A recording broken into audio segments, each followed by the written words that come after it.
Tout de suite sur Fréquence Évasion, tribune libre, les participants s'expriment librement sur tous les sujets. C'est dans quelques instants sur Fréquence Évasion. Fréquence Évasion. Fréquence Évasion. Tribune libre sur Fréquence Évasion dans quelques secondes, Bruno Lafloc.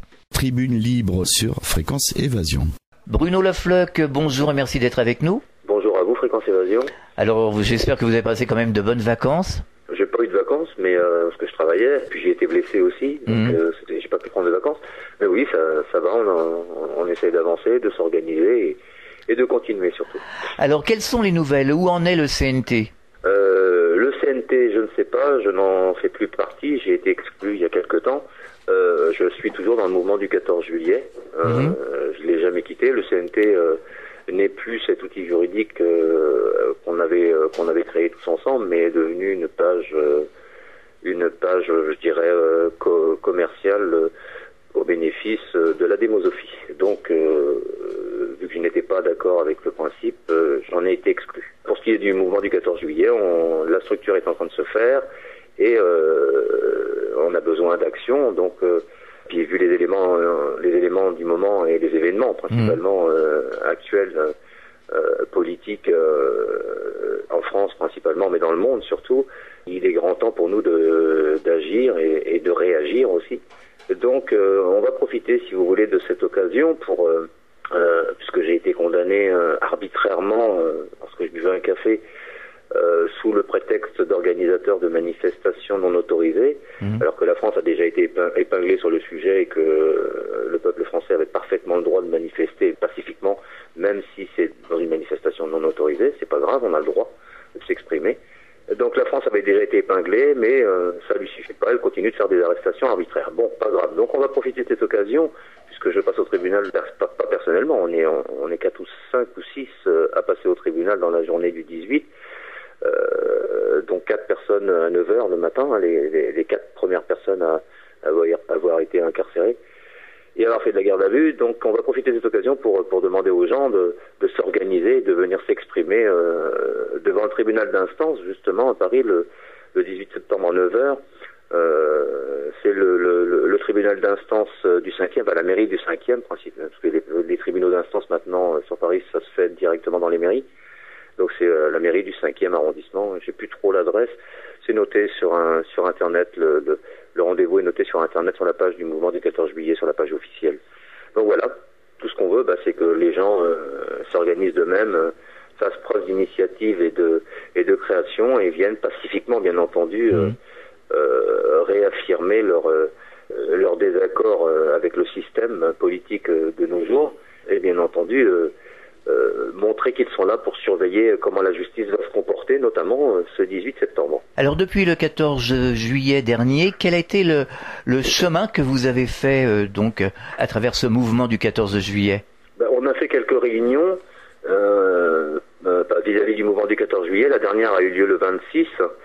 On a pris des orientations, on s'est rendu compte qu'il fallait, pour respecter justement on va dire les 3500 personnes qui sont déplacées de toute la France, entre 3500 et 5000 maximum, on a décidé d'en entendre une partie et de faire en sorte que ces gens-là ne se soient pas déplacés pour rien. Contrairement à ce qu'on a pu dire, c'était pas un flop, bien au contraire, avoir réussi à réunir sans l'appui des médias officiels, puis sans leur appui, on a réussi à réunir autant de personnes, donc c'est vraiment important. Maintenant, ce qu'il faut c'est pour ça qu'on a fait ces réunions, on essaye justement de faire en sorte que tous arrivent à s'unir. Ça en prend le chemin, c'est pas simple, mais ça en prend le chemin. Donc maintenant, une fois qu'on va réussir à s'unir, il va falloir qu'on arrive à faire des manifestations, mais des manifestations non politisées, non syndicalisées, parce que sinon ça ne marchera jamais. Donc, alors on n'aura peut-être pas les autorisations pour faire des manifestations, mais on pourra au moins faire bouger le mouvement et montrer à la population que si on arrive à s'unir, et l'importance que peut avoir le peuple s'il arrive à s'unir vis-à-vis de toute cette mascarade et de tous les escrocs qui sont au pouvoir et qui gouvernent le pays aujourd'hui. Tribune libre sur Fréquence Évasion. Fréquence Évasion. Fréquence Évasion. Est-ce que vous vous sentez suffisamment soutenu par les citoyens, par les Français? Oui, assez. Le seul souci, toujours encore aujourd'hui, c'est leur crainte et leur peur. Alors on a énormément de mal aujourd'hui à leur faire disparaître leur crainte et leur peur de perdre leur boulot, peur de ne pas retrouver de boulot, peur de ceci, peur de perdre leur argent, leurs biens mobiliers, etc. Ça se comprend. Et la télévision aujourd'hui, quand on regarde les chaînes, parce qu'il faut quand même regarder ce qui se passe pour pouvoir être un bon critique, quand on voit ce qui se passe, effectivement, c'est une énorme manipulation et on comprend que les gens aient du mal à se sortir de cette manipulation, qui ne date pas d'aujourd'hui malheureusement. Et voilà.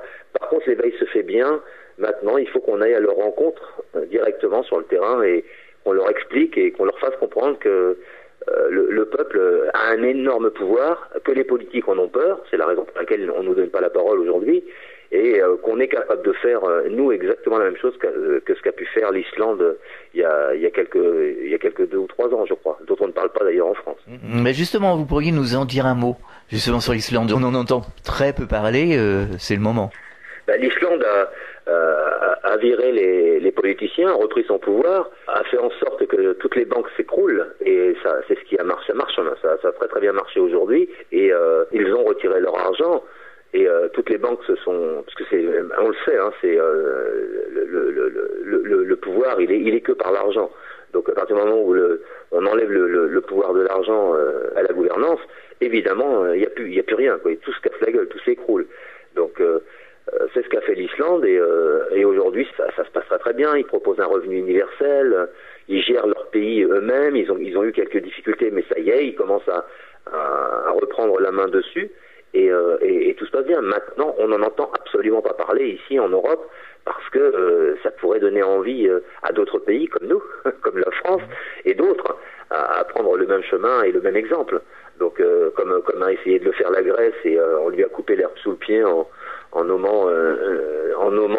élisant encore un homme politique qui est forcément à la botte de tous ces requins de la finance, évidemment. Alors finalement, comment ils s'y sont pris pour passer à l'action, contrairement à nous finalement?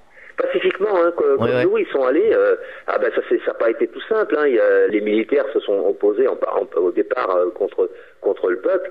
Mais le peuple était tellement nombreux que voilà, c'est le peuple qui a gagné et qui a pris son pouvoir. C'est là où le peuple français ne se rend pas compte du pouvoir qu'il a par son nombre.